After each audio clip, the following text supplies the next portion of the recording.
Good evening, everyone. Welcome to another episode of the Cheddar Talk Show. Welcome, everyone. If you're watching this on YouTube, go ahead and hit the subscribe button and join up to our channel and check out more.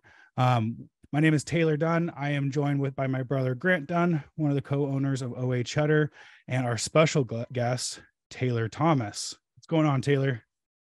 Hey guys, how y'all doing? Doing great. So I was approached by one of our mutual friends, Leah Modlin, which I know a lot of folks in our community know who Leah is. And she reached out to me a couple weeks ago and she said, hey, you need to talk to my friend Taylor. He has a wonderful program going on called Arbitrage Card for discounted gift cards. And the guy is a wizard when it comes to credit card point stacking and maximizing reward programs and cash back and other things like that. So I reached out to you, Taylor, last week. We had a conversation. I was like, man, this guy's got something really cool. And I want to share it with our customers and our group of Amazon sellers. So Taylor, can you go ahead and just tell me a little bit about yourself? How did you get started in what you're doing now? Kind of tell me the journey that brought you to being the founder of arbitragecard.com. Yeah, so it started out with me like in the very beginning. I got into credit card rewards and travel hacking, as they call it, and all that stuff. And started out small. Basically, like when I turned 18, my dad was like, well, you need to get a credit card so you can start building up your credit. So I did that. My first card got me, I think it was a City A Advantage, and I got 60,000 city miles. So I was like, okay, that's cool. Then within the next year after that, the Chase Sapphire Reserve card came out, and they had a 100,000 point sign up bonus for that. So I got that. So like I got off to a really good start with that stuff. Yeah. Anyway, so I dabbled in some of that for 3 to 4 years after that. And for a while, like I literally never paid cash for any flights. I just used points and miles for everything. And did started doing some international travel and all that stuff. That's a quick summarized version of kind of that part of the journey. And then I started in 2019 finding ways to, like myself as an individual, buy gift cards from promotions that were going on at grocery stores and things like that, and then resell them to brokers or middlemen or some of these websites, whoever. And I would just try to sell them more or less at break even. So I'd be able to spend money on my card, get paid back, pay off the card, and keep the points and the cash back and everything. It's just kind of a rinse and repeat thing. And doing a lot of volume. So I did that throughout all of 2019. Then in 2020, around in April of 2020, so about 3 years ago, I actually started, I turned it into a business and started reselling gift cards just as a thing. And soon after that, just started doing that full time. So I've been doing it full time since 2020. So on 3 years now. Most of that time was just, word of mouth, getting referrals from existing customers, things like that, and just utilizing the network. But then several months ago, we actually launched Arbitrage Card, the website. It took a long time and a lot of money to actually get it up. It's like a 9-month process, but I really wanted to create something that was very high quality and not just a quick and cheap thing that wasn't very good. So it took a bit, like I said, of time and money, but we finally got it up. So now we're rocking and rolling on that and just looking to continue to grow and bring more people into it. That's awesome. I mean, it's I've seen this stuff out there before when it comes to credit card hacking and stacking. I can get sucked into Instagram reels and just be flipping around. Yeah. And I always see stuff like that where it's like, oh, if use these points and transfer them here, and here are the best cards. And basically these guys were flying around for free everywhere and doing things like that. But Arbitrage Card, so you started, you're already brokering out gift cards and selling them to different brokers and and you started your own site 7 months ago. Can you tell me a little bit, what is it that is different about Arbitrage Gift Card compared to other gift card companies that are out there right now? Right. Yeah. So I guess firstly, I mean, we do our best to have competitive pricing, obviously, because everyone, wants the best discount available. In my experience, I think that the The discounts vary between different sites that are out there, and also, by each brand, denomination, time of month, even time of week sometimes. But there are many times we do beat the competition on price, although not always, but that's just, how the market is. But there's some sites like Gift Card Wiki that are really good to use to look, and like it pulls data from multiple sites at once to compare stuff. And I'm actually working on getting us on there too, alongside some of the other websites. So that's one. We also we try to focus on large denomination gift cards. So typically anywhere from $250 to $500 per card, because we know, especially for some of these sellers who are spending a lot of money per month at some of these stores, sometimes online they only let them use X amount of gift cards per transaction. So, a lot of people can't really use $100 cards or $50 cards or something like that. And sometimes on these other sites, you look and there's a lot of that stuff and less of the larger denominations. And I've just found that our specific customers that we already have and the type of customers we're looking for are ones who are wanting the bigger cards. I mean, I've had some that's like, they'll come and want to buy some of these bigger ones. They're like, all right, I want 50 grand of Nike gift cards, but they only want 500. It's like they won't take anything less because that's already 100 cards to manage.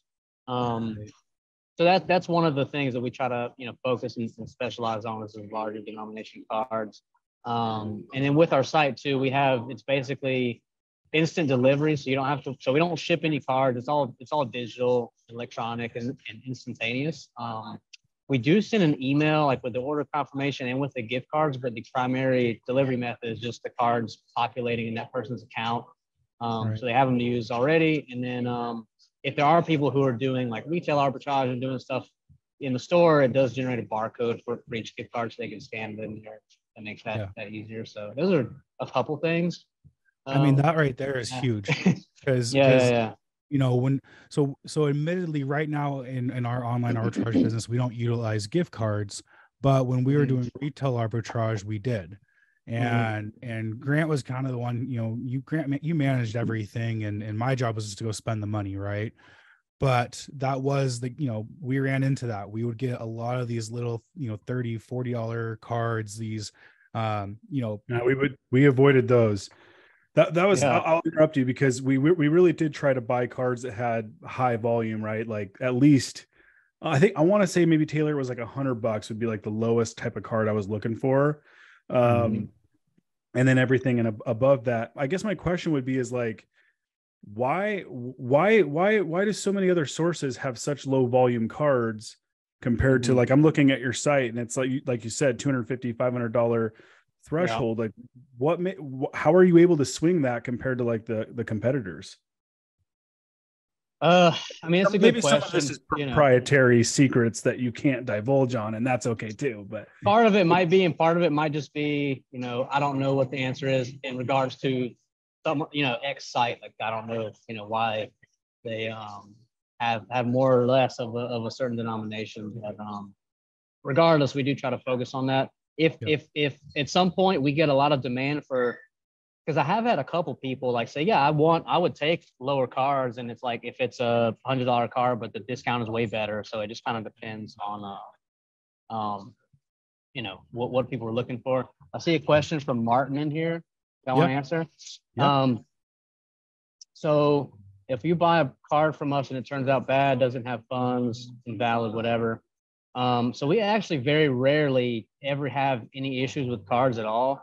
And the most common issue that we've had, even among all those that are rare, is like typos in the card itself. So it's like, it's not like it doesn't cause someone to lose money. It's just kind of an annoyance, like there's one digit off or something, then we have to go, to the original source and get it corrected and send it back. But we basically never have any really issues in general. However, in theory, if something were to happen, I mean, it's on us to replace it or to issue a refund or whatever it is. So if the cards don't have funds, like, we would like launch an investigation into it, say, all right, yep, is it pretty clear that like it had funds before we sent it to this customer, before they could use it or whatever it may be. And then if so, like we'll just, we'll figure that out on our end, and it'll be on us to replace it. So yeah, and in addition to that, I actually have one of my team members that works for me assigned to balance checking every single card manually before we add it onto the website. To basically ensure that we don't load anything that whatever, even if it's just a typo or some kind of error that would make it invalid temporarily, to avoid any kind of that stuff. So I actually have a guy that just balance checks everything, but I'm also working on, and this is more, I'm kind of skipping around with some of the stuff I was going to mention, like kind of out of order, but one of the things I want to do, which will probably be the second half of this year, like maybe even towards the end of Q3 potentially, is getting a software engineer to build me a automated gift card balance checking tool or software for all the brands for all the brands that we sell, or at the very least, the main ones starting out, so that we can primarily from our end internally, like have that set up and have it just run through our entire inventory database and say like, all right, check all these cards. Like on the back end, it would go to all those sites and, check each card, get the value that it, receives back, and then put that in the sheet and say like, all right, does this value we got back match up with the denomination of the card? If it's anything other than that, whether that's insufficient balance or invalid, then we would like, no, okay, there's 3 cards here that have issues we need to check. And we could check those before we put them on the site or before we send them to customers. And then we would also have that tool, ideally after that, secondarily, like integrated with the website itself, so that each person could use that within their account to balance check all the cards they bought from us. So like if just to ensure that they actually use all the cards, because they might have marked one as used when maybe they didn't use all of it and they forgot, or maybe that order gets canceled and returned, the merchant puts money back on it. And obviously people want to make sure they use all the balances on their cards. So we'll probably have that on there, or some version of that, even if it's partially, by the end of the year, hopefully. But even for now, we have something set up where you can manually adjust and update the balance for each card on the website. So you can go ahead and put, all right, this card now has whatever, $100 on it. And then you can do that, but it's currently manually self-reporting. So there could be errors, but it's still helpful though. So I think that's wonderful, and I think it's really good that you're building that out, and even now having that managing tool to where at least you can just mark down the balance and see it in your account. Because for us, that was one of the struggles. We were wanting to track all of our gift cards and make sure that we used them. With retail arbitrage, it was kind of easy, because if I was making a return that was purchase used gift cards, they would just issue me a new one and I would walk out of the store with it. But with online arbitrage, I could just imagine if your order gets canceled, money's getting back on that card. And so right now it's really important that you're double checking your cards and making sure that you're managing them well. But I really love that you're already thinking forward and saying, hey, we're going to put together something that's going to, give you reassurance that you're able to spend all your, the money that you've had on this gift card. I mean, I'm basically like the long-term vision I have for the website is basically to be just like a freaking amazing, tool and resource, even if it's stuff that's like, hey, we can't do it all immediately. We can at least start some of it and do it in stages and build up to that. The reality is everything costs time and money, and developers sometimes charge a lot of money for stuff. So it's like, we got to kind of save up for it and be prudent with the capital that's in the business. So yeah, and there's also a couple of the recent updates we made to the site, in addition to like the balance updating thing. So really recently, we actually, because we didn't have this initially, we basically set it up where you can actually view the cards in your account in like a table or spreadsheet-ish format. You can see them all there. It has a column for the brand, the denomination, all that stuff. And then you can filter it by whatever you want to see only the used ones or unused ones, and even sort it by whatever, brand or something. So we're constantly, and we're also like just taking in feedback from existing customers, letting us know what they want to see more of, or what they want to see us add, or even if there's issues or bugs or whatever on the website that they need us to fix. Like, hey, this is really annoying me or making this into a hassle, like, they let us know and I go to my developer and we get it fixed. So we've been doing a lot of that recently.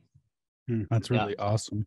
I've and you probably have a better idea of this, and maybe if there's somebody who's watching live who has an answer to this question, I'm curious, because with online arbitrage, I mean, you run into getting blocked from websites all the time. And one of the ways that I'm positive that they block you is based off of credit card number and email and things like that. And so it just kind of hit me like, I bet purchasing with gift cards are an easy way to get around, because billing account's different. It's there, I'm assuming a site's going to be more prone to want to, redeem their gift card point, money than to deny it. So yeah, have you ever heard anything like that? Or maybe somebody that's watching live has experiences that, that, hey, gift cards are a great way to get around site blocking. Yes. For some stores, the only way I can buy from them is by using gift cards. Man, that's huge. I will say, I think it's I think it can be helpful. I don't think it solves all the problems, right? Because it is very possible for you to still get blocked using gift cards. Like, I mean, it's a variety of things of how they could flag you, right? So it could be IP address, shipping address, like whatever. Like, there's a few different things it could be. So that's not just like a fix-all solution, but it can help. And I know Debbie mentioned, because she in the chat, because she buys from us, and she, as an international seller, the gift cards help her out, so it can help. It can help, but you got to also be doing other stuff with certain, and every website is different, right? Their system for blocking people may be more or less, more sophisticated or less, depending on which website it is. So but if it is credit card related or something, then maybe the gift cards do help. It sounds like it helps Debbie. This may be an unfair question, but I'm curious. Well, I'm just curious, like, how would you suggest or advise somebody, and maybe someone in the chat also has an answer for this, like, how would you record your cost of goods with this, right? Because you're buying your cost of goods when you buy the gift card, right? And then you're buying the goods for whatever price that they're offering it on the site. Does a seller somehow manipulate the buy cost with the discount they got on the gift card? And I'm just thinking how much of a pain in the butt that might be. But do you have any thoughts around that and how that would be done most efficiently? I don't know what the best one is. I mean, I've heard different techniques that people use. So I know, and I don't know, there may be some that's like, okay, maybe it's good and helpful, or maybe it's not, and you shouldn't do it that way. But I know some people just like, they just record their cost of goods as whatever it would be otherwise. And then they like calculate the like average discount, I guess, on the gift cards, or maybe the discount for each order, and say, all right, it's X amount, whatever the order was, and minus 4% or something. That's one way of doing it. I would say, and maybe something else I could do to, just to kind of add more value, something similar to like the gift card balance checking thing, is to maybe design like a tracking system for people, or some kind of template, where it's like, hey, this is how you do it. This is the best way to record that kind of stuff. But I would say, I don't know. I feel like you would just want to, if you have an accountant, probably consult them about it. And if you don't have one, assuming you can afford one, I'd probably suggest getting one. So like, I at one point didn't. I was just doing all my accounting stuff internally, but then I realized I needed to hire an external professional bookkeeper for that stuff. So, and there are, a few accounting, like tax and accounting services out there for e-commerce people. So I know Connect Books is one I know of. There's also, I think the actual company name is like Tall Oak or something. But I know Chris Potter. I don't know how many of y'all know who Chris Potter is, but he's sort of well known in this space. He's a really cool guy. I've met him in person a few times, but he has a tax and accounting service, and they cater a lot to e-commerce people. So I would probably recommend him. I think it might be like Tall Oak Advisors or something. But yeah, Chris Potter and his stuff. And I've actually even seen like there was some YouTube video. I think it's him and Warner Fields, maybe on YouTube. Anyway, they were talking about that. They were talking about tax and accounting stuff within an Amazon business. And they did talk about gift cards and how to track it. So yeah. Maybe a simple way would be, like you said, record the cost of goods as they would be normally. And then whatever cards you exhaust in that given 30-day month, that 30-day period, let's say 1 month, you just record that as a credit against your cost of goods sold. Because that's where I'm thinking get complicated is the cost of goods sold record. So I think as long as you credit the savings back against your cost of goods sold to basically reverse that discount, or to account for that discount, then you would have good records. Right. But anyway, we can move past that. It's a tough one. Yeah, but I think too, I mean, if you're buying, X amount of gift cards for one specific order and they're all the same discount, it's kind of like, okay, that order is this amount of COGS minus 4%. But I would say hire an accountant and get to help you figure it out. And this is the part of the video where we say disclaimer: we are not we are not accountants, we are not CPAs. This is all don't listen to us, and this is not financial advice. But I can hear the Cheddar legal team right now going. Well, no, I do think I would say get an accountant, but and listen to them, but or figure out a system. But that is something that maybe I can also build some kind of tracking template for that stuff in the future that helps with this. So well, and there's accounting ways to get around everything and encompass the business, but totally. So we've talked, you kind of hit on some of the main points of why arbitrage card is awesome, right? Large denominations, you get your cards electronically, so you're not waiting on half your cards to be shipped to you before you can use them. And then one area that really sets you apart is you do take credit cards as a payment method for your gift cards. And from my understanding, just kind of looking around your website, you get a better deal if you do ACH, but you can also utilize credit cards if that's what you need to do it. Yeah. So, I mean, we try to have as many options as possible. Up until, we had the site up, we were only doing ACH because we didn't have a way to take credit card payments. And honestly, like being in the gift card space in industry, like finding a payment processor for credit cards and getting approved was very difficult. There's so much fraud and money laundering and all that stuff that goes on in the industry, and they're worried about chargebacks. So like it was very hard. So even looking on Google, looking up like high risk merchant processors, they call companies that identify as that, and they're like, yeah, we approve 99% of applications, and I approve denied. I'm like, oh great, I'm part of the 1%, but I found one, and looking for more just to be as diversified as possible. But so we do take credit card, we do take ACH as well. At the moment, if anyone were to pay through ACH, it's a 3% additional discount on top of whatever the credit card rate is. It's an extra 3%. So if you have a lot of cash in the bank and you want to use it to get that extra discount, that's great. At the moment, it's like when people pay us through ACH, they're basically pushing it to us from their bank. So they're setting it up on their end and sending it to us.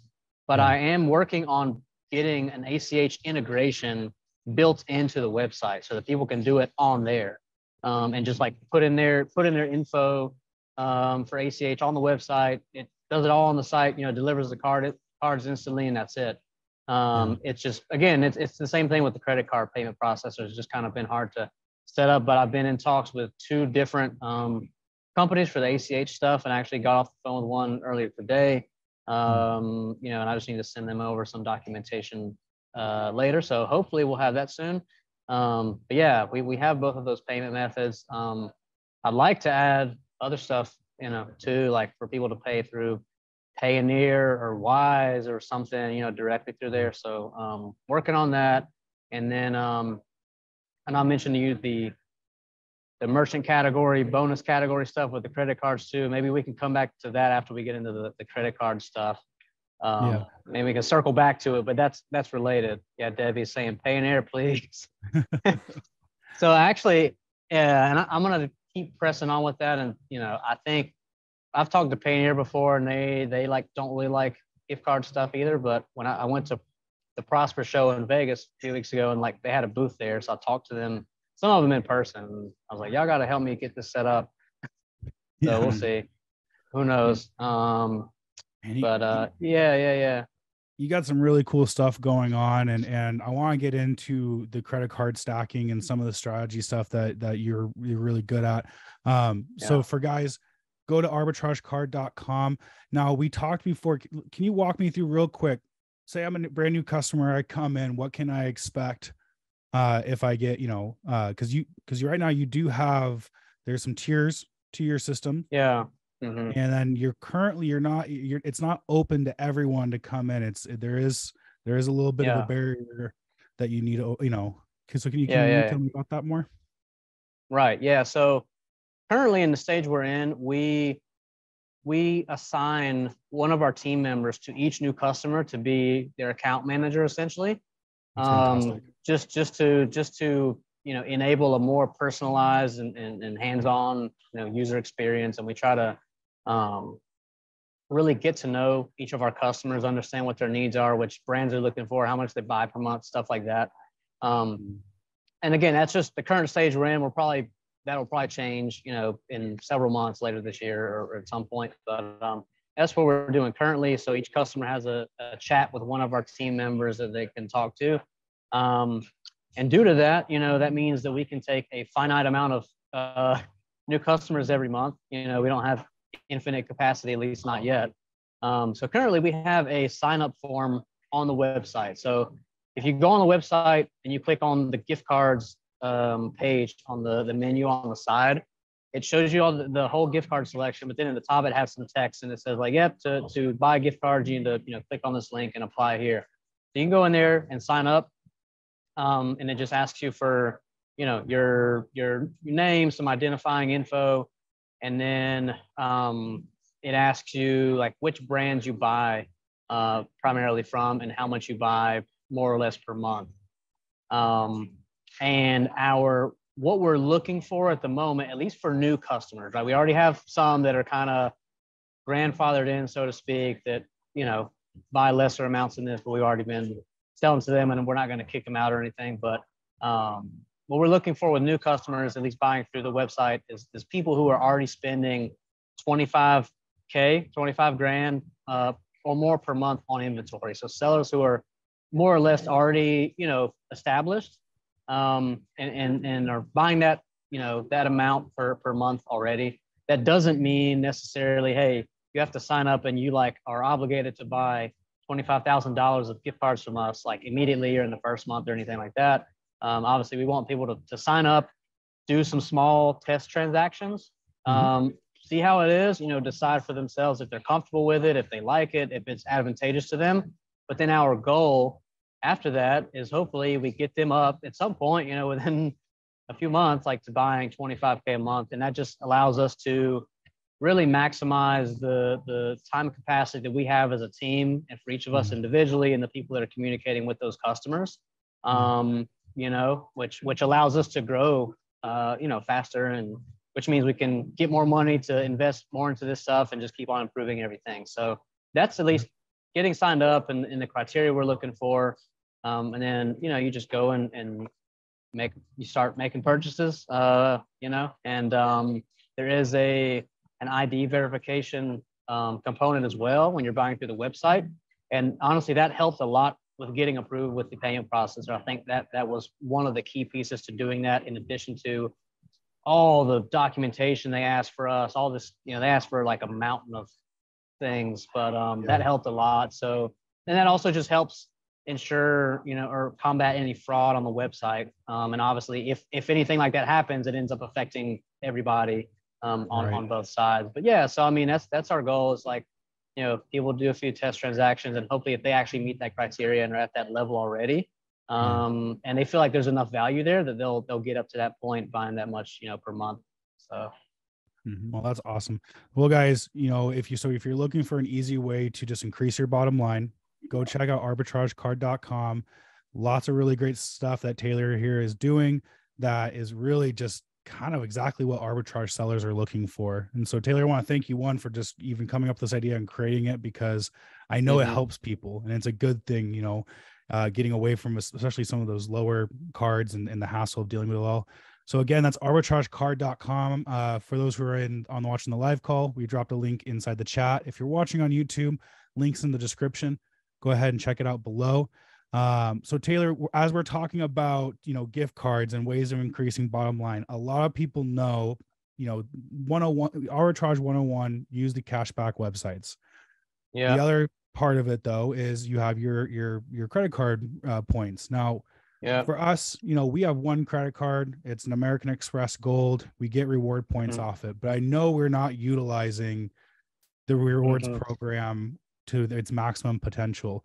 So you've been doing this for quite a while. Like you said, you started out with 18 years old, you got 60,000 points. And from there, you're just like, well, heck, I can go and do this and that. And so, yeah, let me ask you, I guess, is just as somebody who is kind of new to all this, what is credit card point stacking, and what is the easiest way to get started doing that in your business? Yeah. Yeah, Chuck. So I'm just want to answer this question this guy put in here. That's okay if you're not already doing, 25K a month yet. Hopefully, either you build up to it while we're still looking for that, or we just grow out of that and drop that minimum, which we'll probably do at some point. So it's at one point, one of those things will happen. Anyone who's doing less than that will, we'll be able to take advantage of what we're offering. But I mean, I know there's people who maybe you're at 10, 15K a month, and maybe in 2 or 3 months you build up to that, because people's businesses grow. That's what happens. So, even if you don't have the 25, I would still be signing up and putting your information. Yeah, you can still sign up for the form. We'll just kind of reach out, later on. But Taylor and his team will reach out when they open up to more people and not having a minimum need, and you're going to want to be on that list. So and even besides that, obviously the stuff we're about to talk about now with credit card is still going to be very advantageous to stuff you can take advantage of. And honestly, I think I get more excited talking about the credit card stuff than the gift card stuff. Like I kind of geek out about it a little bit. But anyway, so you asked me, I guess, I think your question was like where to start if you're new to it or not really that involved yet. I would say, so there's a few different websites that talk about this stuff. So there's 10X Travel. I mean, there's a bunch, but that's one of the big ones. My favorite one is just called Travel on Points. So the website is travel-on-points.com. Oh, Chris Beam's in here. What's up? You said travel-on-points.com. Well, there's a hyphen in between the travel and on and then the on and points. It's travel-on-points.com. I guess just travel on points with no dashes wasn't available. I'm assuming. Yep, there it is. So yeah, you just put it in there. But yeah, so that's that. I would recommend checking that out. And I think they do have a get started section that you can read. But I guess a few things I'll mention, even though it would take a lot of time to really dive into this topic and go into a lot of it. One credit card myth the main one that kind of comes to mind for me is that more credit cards or a lot of credit cards equals bad credit. Like, it's just not true.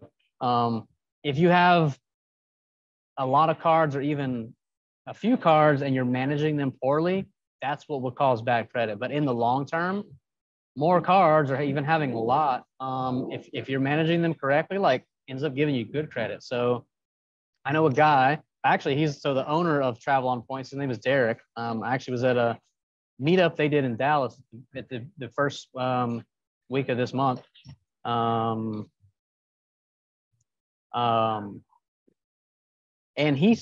evidently he has 53 credit cards, but his credit score is like 810 or something. So it's like, in the long term, it's actually like better.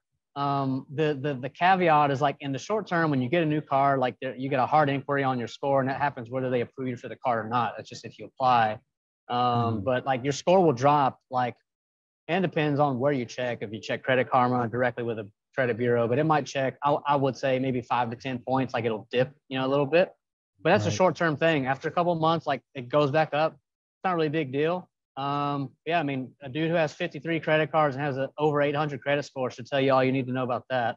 So it's like, and I think it's just, there's just a lot of unknown with that stuff. It just seems like, well, I don't know, like if I do that, will you know, will it cause issues in my credit or something? But if you really actually go and learn and educate yourself on the stuff and then actually start doing it, like you'll see how it actually works. So as far as to start, I would say, you know, check out like Travel on Points, their getting started thing, or whichever site you want, but I would recommend them. And then figure out, okay, what's the next card you want to get? Like, so start with one, you know. I would personally look for one that has a good sign-up bonus. So, you know, some of them are, you know, I'm just throwing out a number, but this is more or less kind of some of the ones I've seen. Like, okay, you spend $4,000 in 3 months, which for people selling on Amazon is pretty easy, and you get, you know, 50,000 points or something. Pretty cut and dry, pretty straightforward. So I would like, okay, see what the next card is that you want to get that. And obviously, like I said, read one of those introductory courses on how all of it works. Obviously, go and check your credit score, figure out what it is, check Credit Karma, you know, get like a free account set up with Experian, whatever. And then get another card, and then hit that sign up bonus, get those points, and do whatever you want with it. And I've heard some people say, like at least some people that are like really into this stuff, it's like you got to be always working on a sign up bonus, like never not be working on one. It's like you're always getting like a new card, you know. So, and then along with that, when you're starting out, because this is important too, you want to get Chase cards first, because Chase has this rule basically where if you've been approved for 5 credit cards or more within the past 24 months, like they won't approve you for anything. So you want to get Chase cards, and Chase cards are actually like Chase points are one of the most valuable point currencies that are out there. It might be, I think it's probably a debate between that and Amex, but it's, you know, they're super valuable. You can do so many things with them as far as cashing them out, booking travel through their portal, transferring them to travel partners. But Chase Can you also explain that? Can you explain that real quick? You said points currency, and well, what I mean, right? So what I mean by that is Chase points or Amex points or Citi points or Capital One or Barclays or whatever. Like those are different, you know, points currencies, but it's basically just the options that each one of them gives you, right? So Chase, you can cash out the points at 1 cent per point. So if you got 50,000 points, you can cash that out as $500, or you could transfer it to some of their travel partners, and that's a whole other thing. But you can basically, if you know how to look for reward flights, or I think award flights, yeah, that's the correct terminology, on the airlines that they're partners with, like you can find really good deals that, you know, that get you even more value if you compare it to the cash like price of those flights than if you were to just cash it out. So I mean, I've gotten, you know, one-way trips to Switzerland and Argentina for, you know, 30,000 miles, like 30,000 Avianca to Zurich or 30,000 American to Argentina, you know. So it's like, I know a lot of people do like business class. I normally don't. I'm pretty chill. Like I just do economy and try to stretch the value of my points, get the most flights I can out of it. But a lot of people do business class and get even more. Again, like if you go and compare how many points you use to book it compared to how much it would have cost in cash, it's like it might be 3 or 4 cents per point that you're getting, right? So 50,000 points instead of $500 giving you $1,500 or $2,000 of value if you're doing like business class, where it's like, yeah, maybe with points it's double, but if you were to book it with cash, it'd be, you know, 4 times the economy rate or something. So, but yeah, there's a lot to dive into there. So obviously this will just be kind of a really high level stuff. But yeah, I would say start out with Chase cards.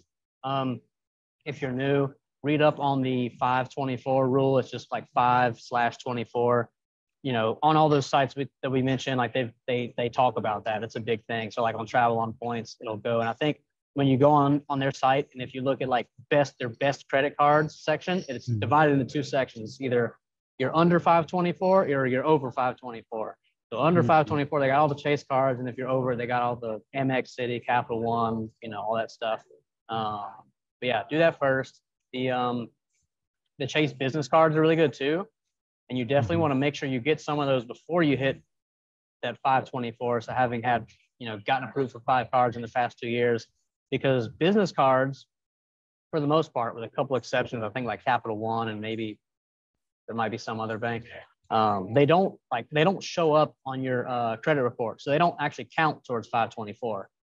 So you could get I don't know, like 3 personal Chase cards and 3 business Chase cards, and you'd still be at 324 because the other 3 of the business cards wouldn't show up on your credit.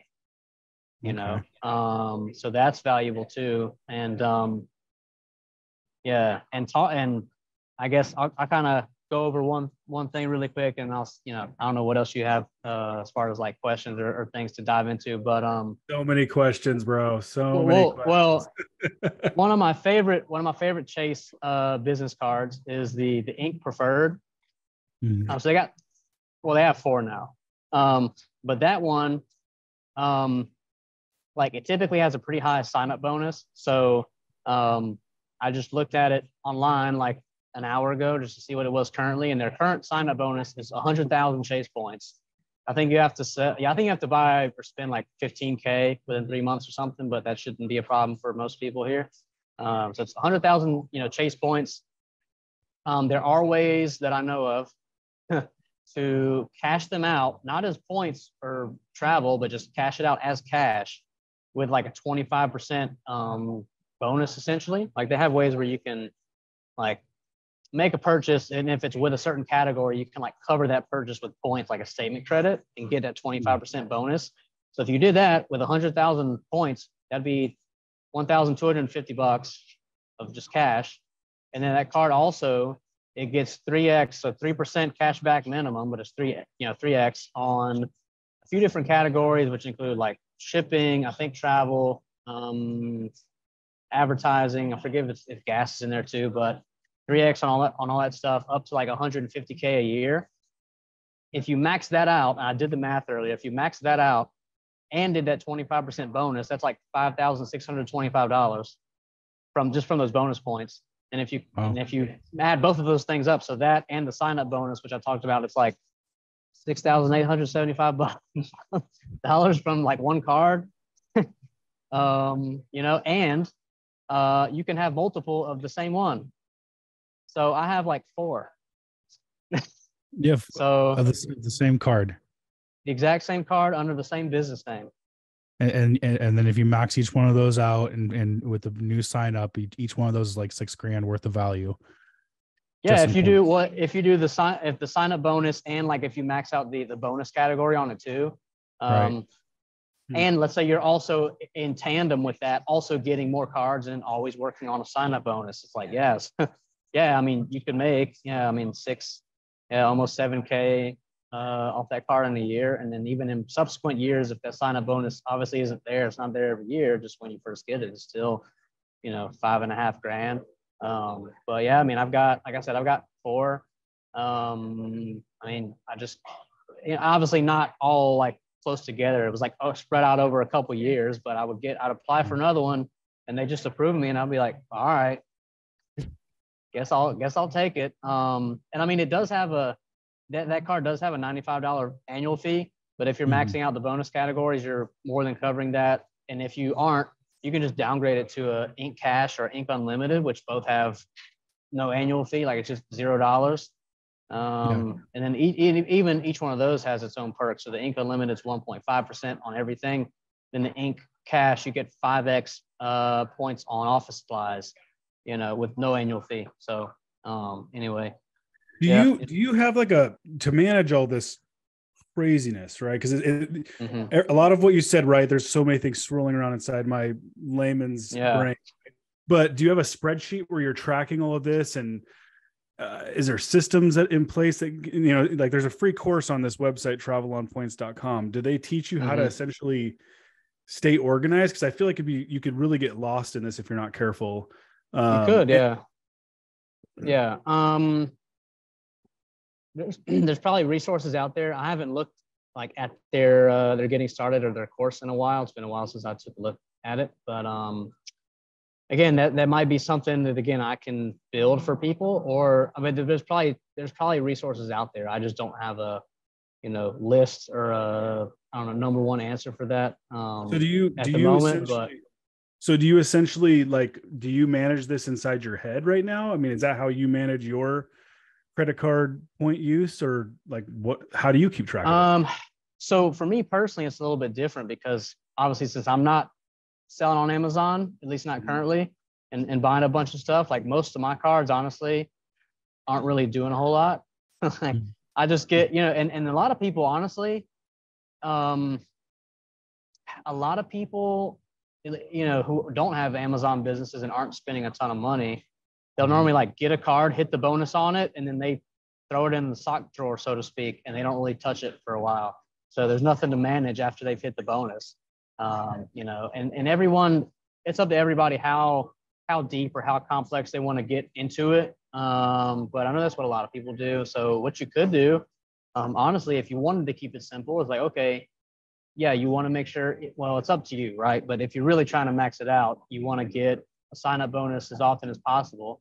And you track that somewhere, right? And I mean, hopefully we all have sufficient basic, Google Sheets skills or something to track stuff, and we kind of can decide for each of us, all right, here's how I'm going to track this and make sure it's accurate. But you could just hit the sign-up bonuses on new cards, but then besides that, just use like one card for anything else that's not those cards you're working on a bonus for. And it's just whichever one's going to get you the most value. So I know some people use like 2% like Spark Cash or City Double Cash, and they just use that on everything. So at the end of the day, like at the end of the day, the real meat and potatoes of like making money with credit cards is the sign up bonuses, right? Like you're always going to be making money to spend money, and there's going to be ways to optimize and get the most out of your spend as well, right? Depending on the cards, or maybe a current promo or what you're actually buying. But it's also not it's that, and it's also how you spend the points. That's how you also get maximum value. So there's another layer there of actually how you spend the rewards. Let me ask you this. And I think to one of your thoughts too, like you were saying, like, credit cards, having a lot of credit cards doesn't ruin your credit score. I agree with you. Would you agree that the premise is like, don't build up the balances and carry those over month to month? That's why, banks want to see that you are lendable, that there's a lot of money you have available to you, but you're actually not using it. That's how you keep your score up, right? Yeah. So you want to have a low utilization rate across all your cards. So yeah, you want to have it. I mean, the lower your utilization rate is, as long as it's not zero. I mean, maybe like 2 or 3% is kind of the sweet spot. That's what's going to help your score be higher, But yeah, if when your statement closes, like you have a big old balance on your cards, that probably will make your score go down. I mean, if you end up paying it off before they charge you interest, then you're not paying interest, but you do want to be mindful of that. And I think that just goes into obviously proper finance management. But you are correct that, you do want to manage those cards properly and do it well. Especially if you do have more or you have a lot. But yeah, I mean, if when your statement closes, if you have a high balance, like that's what's going to report to the credit bureau for that month, and it would make your score, go down. But you do have to be mindful of that. And maybe you can even try to time it with like your Amazon disbursements, compared to your statement, your cycle, when your cycle ends. I also know that with some banks, not all of them, and every bank is different depending on what they'll let you do. So, and I think Citi might not let you do this, because I tried to call and have them do this like recently, and they said no. But I think like with Chase, possibly Amex, like you can call and just get them to change your statement end date every month. If it's better for you to have it end on like the 1st or the 15th or the 23rd or the 8th or whatever, like you can have them just change it. So yeah. Here's like this is a curious question, right? I'm kind of asking selfishly because I'm thinking about my own business model and our spend, right? And I do think that, there's obviously an advantage to being in a position where you're spending a lot of money every month, whereas like a normal person who goes to a 9 to 5 and as an employee, you're not spending as much capital as an Amazon seller is. Currently we're spending about $60,000 a month on inventory. And I know like this is, you probably can't provide like a perfect answer to this, but if someone were to really like, even at a moderate level, really kind of dive into like credit card hacking, I guess I'm going to call it, and they're spending $60,000 a month on inventory, like what, and they're doing a pretty good job of spending the rewards strategically. What would be the upside, you know, dollar value of practicing this method? Like how much could someone earn, right? Yeah, so I'm trying to do some quick math in my head. And there are lots of variables with it. I mean, it's like, well, where are you? I mean, you're doing OA, I guess? Like, I don't know if you're doing any wholesale stuff or what. It's mainly OA. So like literally 95% OA. We use an Amex Gold. We pay the balance off, you know, so we're not paying interest. Yeah. Okay. Well, let's start, I guess, basic, simple stuff, right? If you're using a 2% card, you're spending 60 grand a month. That's what, $1,200 a month. So that's not bad just with that, right? If you're also getting a sign-up bonus every month, let's say it's worth $500 each on average, you know, and you're using a 2% card, it's $1,700 a month. So whatever that ends up being annually, it's like almost 20 grand, like $20,000 almost a year, in like cash back. Now, and maybe this ties into, or it's either that, or, you know, you use it on travel. And I think it depends on each person on like whether they value more just cash back as opposed to using stuff for travel. At the moment, I'm mainly cash back. Like I just want money. Yeah, me too. But I mean, at the same time, I've honestly, to be very transparent with you, I'm like points broke at the moment because I've like exhausted through I just burned through all my points, you know? So, and I've been recently primarily focused on my business as opposed to getting points, right? Like I only have so much mental bandwidth and time. So, but yeah, I mean, obviously it's great to have points so I can travel. Maybe this question ties into the bonus category stuff that I talked to Taylor about on the website, which is kind of a cool thing we're going to add onto it, because this adds another layer of stacking onto the stuff we're already talking about, which is just the normal stuff, right? So we already know, you know, there's a few credit cards that get bonus points on certain categories, right? So like I said, the Chase Ink Preferred gets 3x on like, you know, shipping, travel, advertising, whatever else. The Chase Ink Cash gets 5x at office supplies. The Amex Gold gets 4x at grocery stores. There's a cap on it per year, and then 4x at restaurants. The Amex Business Gold gets 4x at, it's several different categories, but it depends on which ones you spend the most in. But it could be like gas, shipping, I think travel, advertising as well, and a couple other things. And there's other examples, but those are the main ones. I think Citi Prestige gets 5x on dining, also uncapped, right? So normally you just use that stuff, like a card that gets you bonus points on dining or restaurant. You just use that at restaurants when you go eat, and you get 4x Amex points or whatever it is, you know, or when you go to the grocery store. So normally those bonus points are pretty limited as far as how much you can get, unless you eat a lot of food and spend a ton at restaurants. But, you know, sure, we all spend more or less the same amount, hopefully. But anyway, one thing that I know some people have done is kind of sort of a hack to that, which isn't even the main thing I'm going to, you know, mention in a second, but they'll like go and buy, you know, so a card that gets 4x at grocery stores, they'll go to the grocery store and buy gift cards there for the stores they source from, right? So if you buy from Nike, they'll go to, I mean, we have Harris Teeter here, but, you know, Kroger, I don't think Walmart a lot of time does a code actually as grocery and give those bonus points, but, you know, Harris Teeter, Kroger, Meijer, like whatever, actual grocery store, buy gift cards for Nike or for Sephora or something, and use those to make your purchases. And now you're getting, because obviously you can't use a card that gets bonus points at restaurants, use it on Sephora or Nike and get those bonus points. So you buy a gift card at face value, use that to buy the stuff. And now you're essentially getting that 4X or 4% cash back on your purchases at Nike or whatever, right? So you can buy the gift cards at that place. You could also go to the Office Store, you go to Office Depot or Staples, buy gift cards there for whichever place you're gonna, shop at. That's one thing people have done, right? Now, what we're gonna do, which is gonna be like kind of that on steroids, or I don't know, maybe that's exaggerated, but it's gonna be like a way to double stack all that stuff. Is on the website, which we don't have this like up already, but like within the next few months we should have this available, where we can actually change the merchant category code like on the back end for different brands, for some of the brands we sell, and actually make those code as those categories. Right. So you could buy, whatever gift card on the site and have it code as dining, dining restaurant or office supply or shipping or grocery or travel.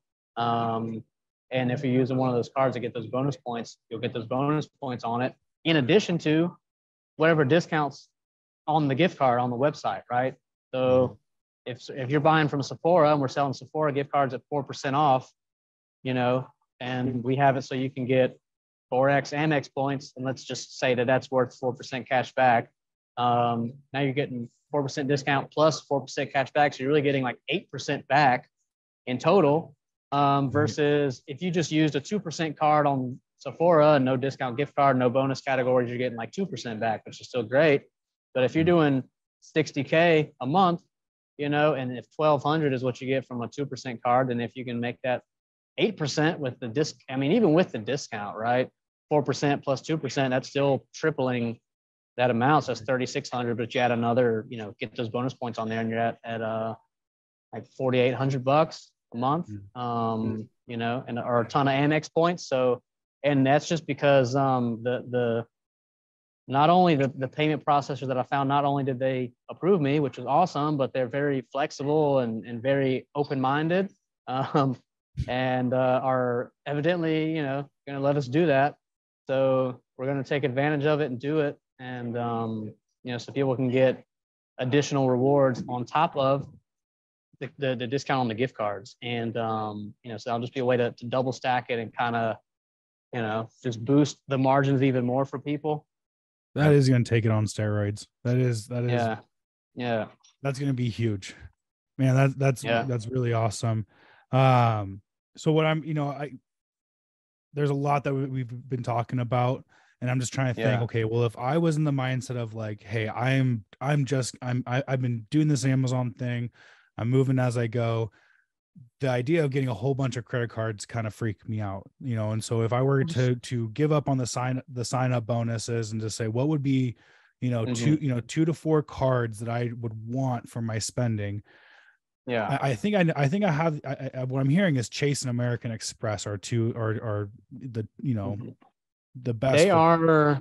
Yeah, I mean, for most people that are into this stuff, like Chase and Amex are the top dogs. I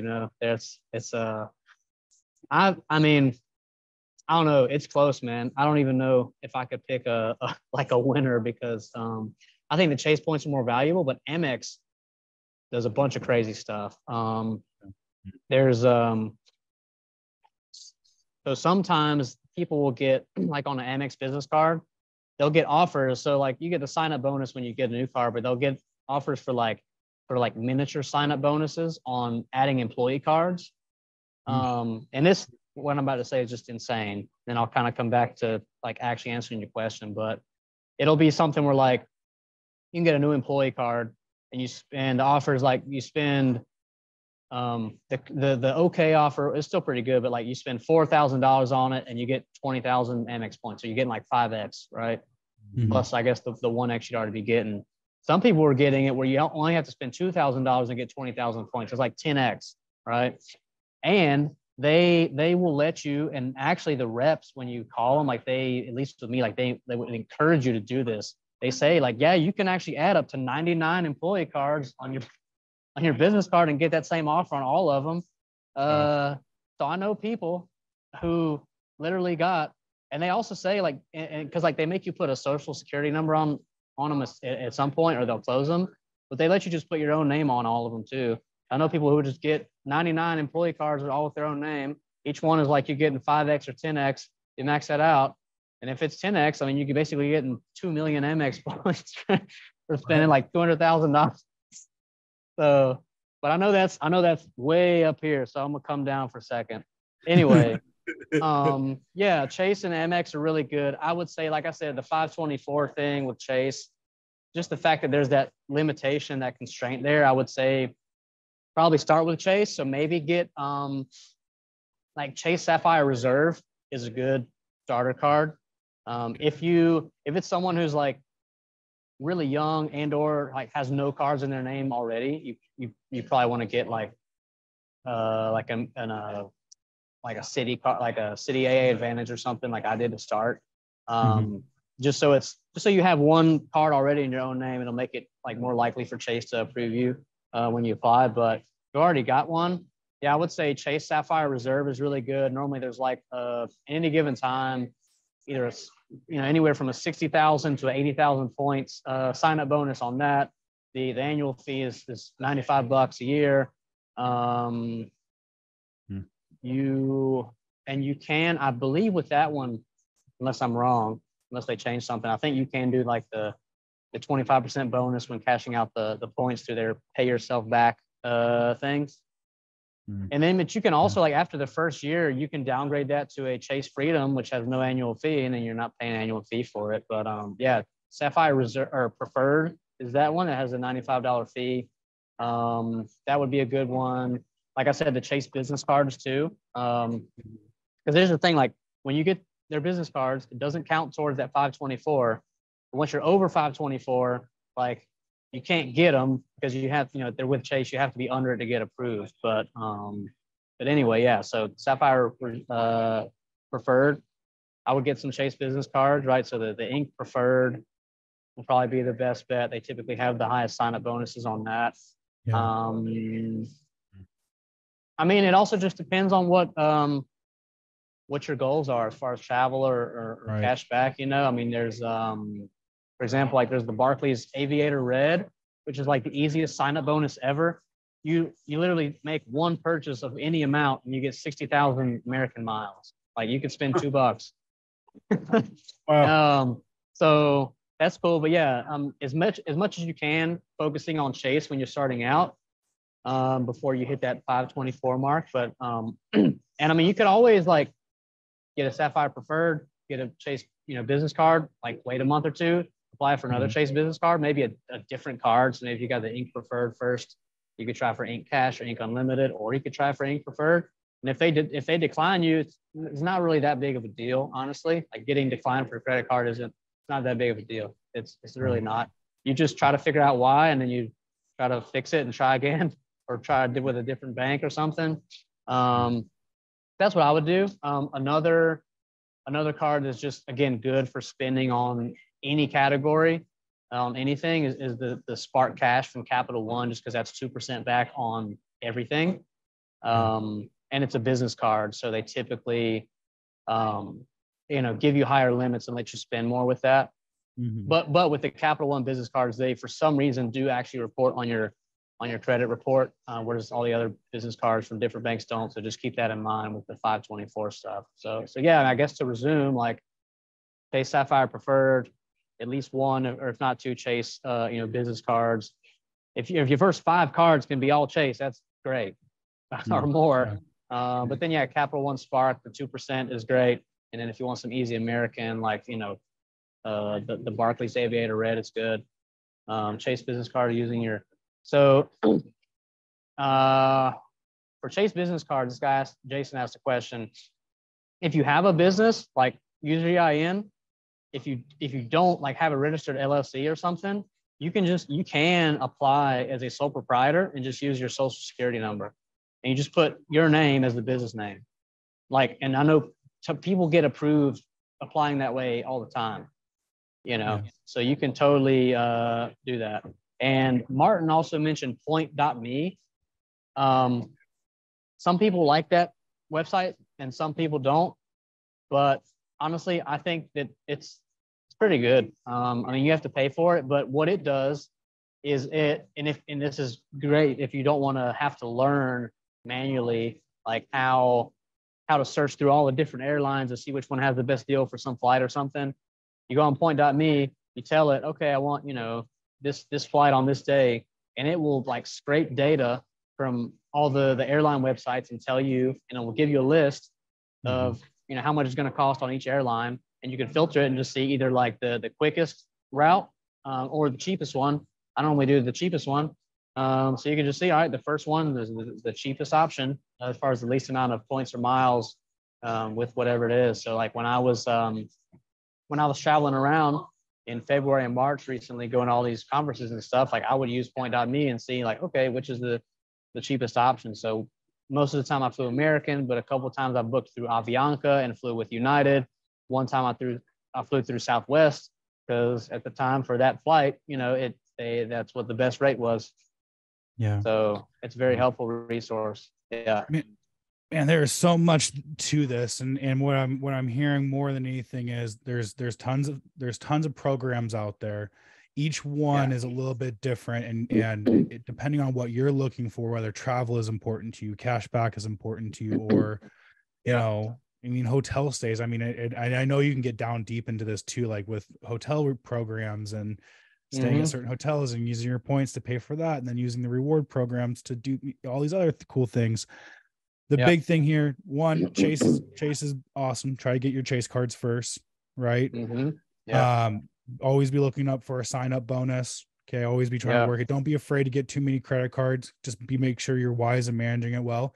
If you're somebody who like you tend to rack up debt and not pay it off very quickly. Like I know myself, hand up, I can say like I should never have 50 credit cards in my name. I'll go bankrupt real quick. Or you could always, I don't know, like get them, hit the sign up bonus, cut them up, throw them away. There you go. I like that. I'm about to get married in July, and I've talked to my fiance about this. Like, oh, hey, because she's very conservative and will, credit cards she doesn't like credit, right? And I'm like, no, we need to be using these programs and points and rewards and like, get rid of your debit card and just, right. And pay for everything. And so I'm going to talk to her about this. Yeah. She needs to watch this webinar. You guys need to get on Travel on Points, travel-on-points.com. There's a free course on there. You guys can start there. Points.me and arbitragecard.com. Those are the three websites for this call. We want to make sure you guys go and explore a little bit. Yeah. Otherwise, I think we do need to get towards wrapping it up. We're at the top of the hour plus 8 minutes. So yeah. Final thoughts? Yeah, so I'll answer a couple questions that people ask in here, and then there's one other thing I wanted to mention after before we finish. So, okay. Someone asked, "Do you ever get cards canceled if you haven't used them for a long time?" I'm assuming that's referring to credit cards, because not gift cards. But I mean, it's a possibility, but it's not very probable and not very often that it happens. Like I feel like something else would have to happen to cause that. So for example, like a downturn in the economy or something. So I know like with COVID, there were people like getting cards closed and stuff because the banks were getting kind of nervous about how much credit they had lent out. But like, that's a different thing, So I normally know, like they're not just it's very rare, at least from what I understand, that they just cancel a card from you not using it. Now you do want to, again, if you're getting cards that you're getting for a sign-up bonus primarily, and then you're planning on not using it, you want to see if it doesn't have an annual fee to begin with, that's great. Some of the Chase business cards don't even have one. Or if it does, and there's a downgrade path, like if you can downgrade it to a different card with that same bank that has no fee, and then just keep the card, that's way better than like closing the card. Like you don't want to just get like every single card, get the card, hit the sign up bonus, and then at some point close it. Like it's better to keep those accounts open, even if you have to product change to a card that has no annual fee. You keep it open and you're not spending anything on it. It's better for your credit score. And this guy, so Ed asked about using gift cards for like arbitrage purchases and running into returns. So yeah, like if they have a return and keeping track of the credit back on the card, I think what you're working on is the solution to what Ed is saying. Partially, yeah. So I think one thing is just tracking stuff optimally, and maybe that's something I can build a template or system for people in the future. That's also kind of an accounting thing too. As far as if you want to go back and see which gift card was on which purchase and tie it back to that. But in the midterm, I guess, when I start working on the balance checker thing, that'll be helpful, because then if you have 1,000 cards you bought last month, you don't have to pay a VA or whoever to go and look through all of them and check all the balances. You just press a button and it tells you if there's any that have money on them. And then, that isn't telling you which gift card is connected to which purchase, but you can go and see if there's any that you haven't used. So if you use your Cheddar Soft account and you put in the gift card, a reference to the gift card number in some form, it would be an easy way of tracking it, which I'm sure, Ed, knowing you probably already have a good system in place. And because for anyone who knows, Ed is like the pioneer of Cheddar Soft. He was one of the first users to like use the entire program from A to Z. And so it wouldn't surprise me if he has a great system already using Cheddar Soft. But. Yeah, we have systems. Yeah.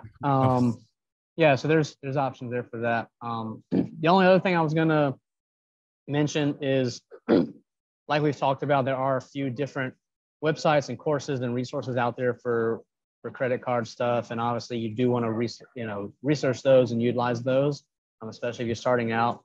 But I am planning on like creating one myself at some point that would be specifically geared towards arbitrage sellers, and saying, all right, this is what this is.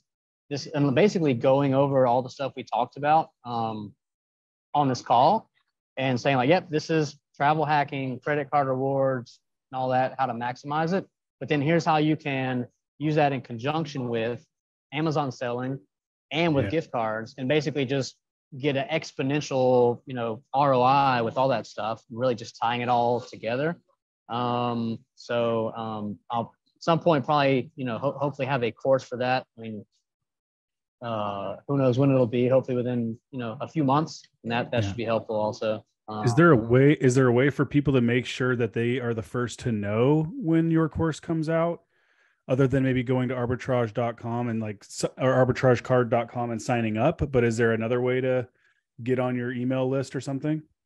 Yeah. So you could go on the sign up form and just sign up. And even if you're, again, below that threshold that we're looking for at the moment, then you're already in the system, and we can send you, any updates. You'll get those before anyone else. So that would be a good idea to do. And also, if I don't know if anyone's familiar with Jim Cockrum or the Proven Conference and all that stuff, but I'll be there in the first week of July giving a presentation on all this stuff too. So good deal. So they can people can meet you in person then. Yes. That'd be fun. Yep. Oh, there's Stacy. She's going to be there. Yeah. Cool. Yeah. Well, Taylor, man, I can't say thank you enough for your time and the knowledge that you're dropping, and sharing with our customers, and just coming out and what you're doing with arbitragecard.com, I think is going to be awesome and huge. And I think a lot of people are going to benefit from it. So guys, if you're looking to increase your bottom line, okay, cashback websites are great. Make sure you're making the most out of your credit card points. I mean, heck, you're spending tens of thousands of dollars. So if make sure that you're getting the best value possible. And then thirdly, don't forget, get arbitragecard.com, easy way to increase your bottom line. Just buy the credit or the gift cards. You get a discount, you get them instantly, large denominations. Credit cards are also accepted. Taylor, again, is there any social platforms that anyone can follow, Arbitrage Card or yourself, just to, as well, on top of getting on your email list? Yeah, I mean, I'm on Facebook, just Taylor Thomas. If you want to search me on there. I mean, I'm assuming that everyone on here, like, I probably have a ton of mutual friends with everybody, so I should pop up. But yeah, I think the best way would be through the email list and just signing up on the site, just so you're in the system. I mean, we do have a Facebook page for Arbitrage Card, but honestly, like, I haven't been posting a bunch of stuff with it. So in the future, I will, I plan on starting to add in more more activity with social media, whether it be Facebook or Instagram or YouTube. But yeah, either me personally on Facebook, but definitely the email list for the website. So yeah, we'll have to bring you back on once you get once you get like the automatic checker and set up, and you know, if you open up your doors to more sellers and bring them in. But man, I really appreciate your time. Thank you so much. If you guys got something great out of this call, just say thank you to Taylor in the chat. For those who are watching the recording, thank you so much. If you ever want to ask questions live, make sure you are getting on our email list. We do the show every other week. Our next show, before I go, let me pull up my calendar real quick to make sure. Our next show will be May 3rd. So be on the lookout. May 3rd is the next time we have our next episode. Other than that, you all have a great rest of your day, and thank you so much. Bye, everyone. Thanks, guys. I really appreciate it.